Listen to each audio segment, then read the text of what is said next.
Back to my channel. Today, I'd like to share 5 awesome tips I use every day in my design career to understanding any complex domain in no times. Let's get started.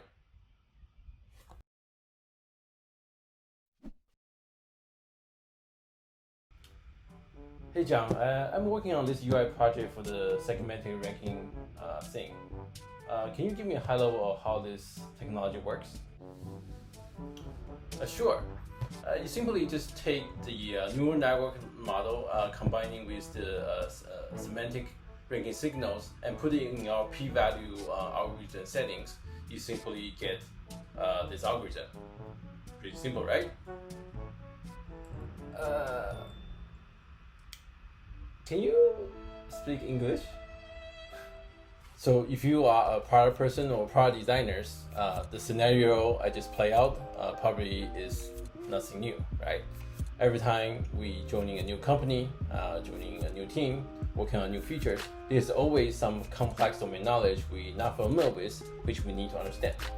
But going back to Bauhaus, right? Form follow function.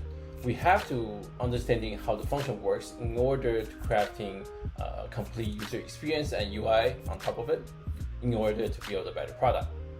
So the following is the 5 tips I always use to when I first get into the project, when I first get into the company to understand that complex domain. So the first tips I always share with young designers or people who are new to the product field is having to be curious, to have the curious mindset. Myself is a product designer, but I understanding all the knowledge within the product design world pretty well. But I am also a geek. I always geeking out on the philosophy meaning behind the anime, or I will be geeking out on how Elon Musk coming out with the Starlink concept.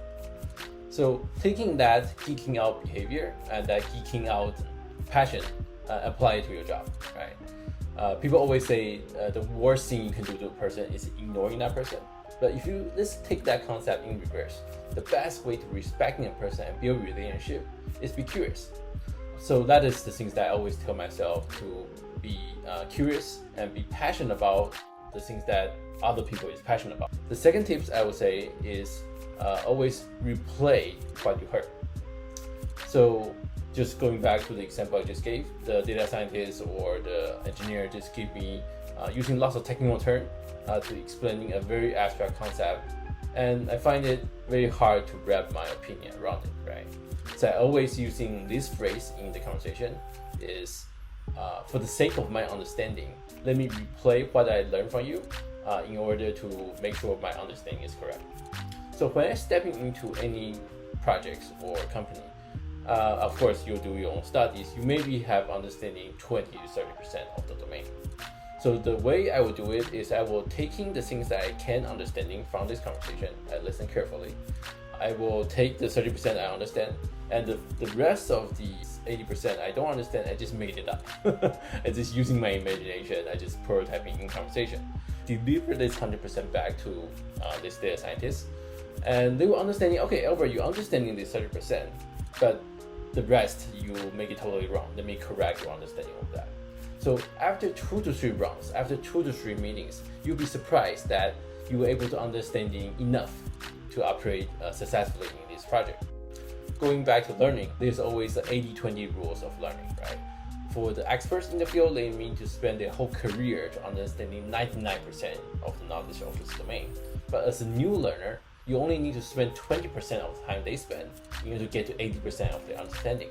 And oftentimes that 80% is more than enough. The third tip I always gave is using the phrase, I'm just prototyping. Especially when I was need to expressing my ideas, expressing my point of view. Using the phrase, I'm just prototyping. Basically, you are trying to create a open-minded conversation space for people to be open to the idea I will gonna share over here. Also, it's an invitation. It's inviting others to joining me in the prototyping mode. The fourth tip I always use is to whiteboarding or visualizing the conversation. So back in the days when I was in my grad school, which is IITID, Institute of Technology, Institute of Design. So basically it's a design methodology school. So all the group project we're working on is very complex social issues. For example, like when global warming comes, sea level rise, how human can survive, or how we able to solve the poverty issues in Brazil, right? And all my classmates coming from all types of different fields as well. There's engineers, there's VP of large company, there will be psychologists, myself as designers. Oftentimes, to dealing with those kind of complex social issues, two of my classmates will run into a very abstract and heated debate. At that time, I just coming from Taiwan and studying my master. My English sucks, right? But I still, for the topic they are discussing, I have my point of view. I have my design thinking behind it. I cannot use verbally to explaining my concepts of what I do. So the things I do at that time is simply I just pick out the marker, I listen to the conversation carefully, and start to illustrate it in a diagram format on the whiteboard. Oftentimes, these two classmates, after they debate, they turn to the whiteboard and see, oh, all the problem parts is carefully articulated in the visual format. And the solution is simply more easily to rise on top of that clarity.